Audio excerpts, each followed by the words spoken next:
Hello everyone, I hope you're having a fantastic day.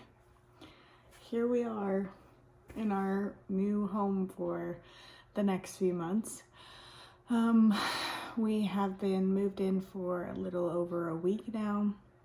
I say moved in, but at the same time we've kind of been going back and forth to our old house or our actual house because we love our actual house, and we've been spending the weekends there because we've been doing stuff to make it easier for us to come back because we will be having 2 children when we go back to that house, which is absolutely insane to think about. But I am 36 and a half weeks pregnant right now, and boy do I feel like it. I sure do. I'm ready. It's kind of funny how God set up pregnancy, because you just get so uncomfortable that like the thought of like childbirth is not that bad if it can relieve you of the way you're feeling right now, or at least that's how I feel. I'm pretty sure most pregnant mamas can relate. But anyways, I wanted to talk about something today that has been on my mind recently.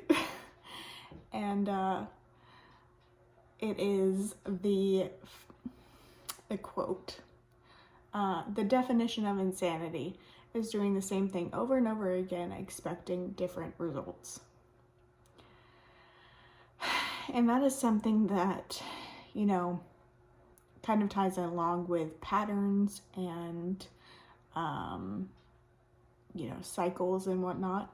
But so many people get stuck, and I'm saying I'm definitely one of them, get stuck doing the same thing over and over and wondering why it's not working, and almost like begging for it to work when really you should just move on and do something different. And it's kind of funny because like if you're on the outside looking into that, something happens with a friend and you're just like, I feel like it's time for you to do something different. It's a really hard thing to say to people and to accept, because doing new things can be scary. Change is scary. And it's funny that change is scary because it's one of the most consistent things. It is the most consistent thing that we have in our life, I believe, because everything changes eventually. And being stuck doing the same thing and expecting different results literally sounds insane. It really does. That's why I love that quote so much. Because a lot of times in my life, I feel like there are things that I keep doing and I keep doing them the same way. And then I get mad that things aren't moving forward, or that, I'm not growing any, or that person that's involved in that situation, whatever we're going through together, we're not growing any and we're not moving forward. And it's like, well, it's probably because we're trying to literally do the same thing over and over again, and neither one of us is doing anything different to change our circumstance, our thoughts,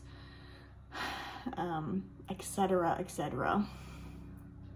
And I just feel like that is a huge lesson right now as we do like shift collectively into this new place. I know so many people, like I feel like everyone around me, everything around me is changing and is different, and I encourage you all to be aware of the things that you've been doing for a long time and seeing if they're still working for you, if they're still beneficial to you,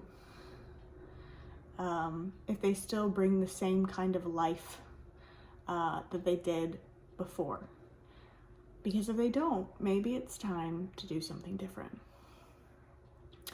I tend to coach people a lot on social media, and it's just kind of been in that place. And I tell people all the time to do TikTok and whatnot. because TikTok is the best way to grow a following. And I am kind of surprised by the amount of people that are terrified to do something like TikTok, because it's a new, exciting app, and it is like the wild, wild west of the internet. And the only reason I tell people to do TikTok if they want to grow a following is because unlike YouTube or any other social media outlet,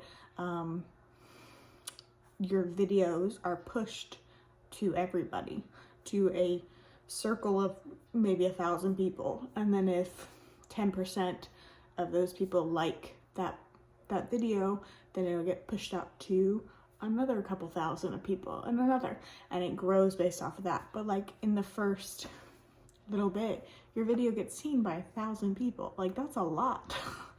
And I think that is one of the reasons why it's so terrifying. But I encourage people to not get overwhelmed by the options, and to I was actually giving this advice last night, which is why it's relevant and right on my head, on the top of my head. But I used to definitely be a person that was very overwhelmed by all the different possibilities and things that I could do, and avenues of whatever creative outlets, or creative outlets that make money, or when you're a creative person, you kind of just explode, and you've got all these ideas and all these projects, and it's really hard a lot of time to hone in on one. I used to be like that until this year. I started to write down every single project, venture I wanted to do, and I just in a list, like a thought stream of consciousness list. And then I would pick something from the list that I was excited about doing first. And then I would pick something on the list that I was scared to do, or like confused by, and I had to figure it out. And I would do both of those things at the same time. Try to figure out both of those things, do both of those things creatively at the same time, to kind of balance the energy. And it really put me in a great place of parenting myself, to be able to have multiple streams of income, and, you know, let myself and my voice be heard, my face be seen, share my life like I've always wanted to. Because let me tell you, most of you know, I'm a pretty open book, and I like being that way, and I've always wanted to do a YouTube channel, so the fact that I'm actually able to do that is very exciting for me. Yeah, I feel like we are our own worst critic and worst enemy most of the time, and we get in the way of ourselves. And I am completely speaking from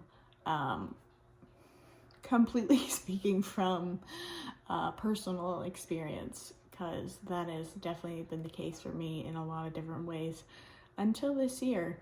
Something really switched in me this year. I feel like I was ignited. As a little Aries fire sign, my fire was ignited. And you know, I started trying different things and being okay with it not being absolutely perfect, and not completely understanding it before I presented it to the world. Yes, there is a level of like excellence and professionalism and whatnot when you're doing stuff, especially business type of stuff, but at the same time, you know, there is a level of grace for things, especially if you're vulnerable and honest with people. And it doesn't always have to, like, it doesn't have to be perfect. We're in a very imperfect world, and thinking that we could actually ever do anything perfectly is kind of ridiculous, quite honestly. And as a very perfectionist type of person, that was really a hard concept for me to grasp. So I do the best that I can right now, and I allow myself and my creative ventures, my business ventures, to evolve with me. So yeah. And I feel like that ties into the whole, you know, doing new things, trying something new. Don't be insane by trying to do the same thing over and over again and expecting different results. Learn from your mistakes, grow, and allow people to see you grow. I think that's seriously like such a concept and such a hard thing for people in this day and age. Like, we want to seem like we have it all together, but no one does.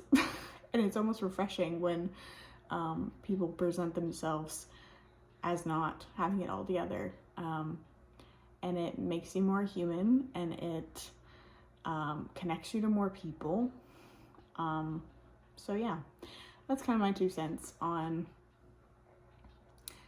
giving yourself some freedom to expand and try new things, and also encouraging you to, if something is no longer serving you the way that it was when it was initially the best idea you ever had or a good idea that you had, maybe it's time to move on and to do something different. And that can be scary, but it is absolutely necessary for continued growth and evolution and glory to glory. So yeah, I hope that encourages you and starts getting you to think about what things that you have been repeating in your life, and what things you could do differently, or start something new on. So that's all.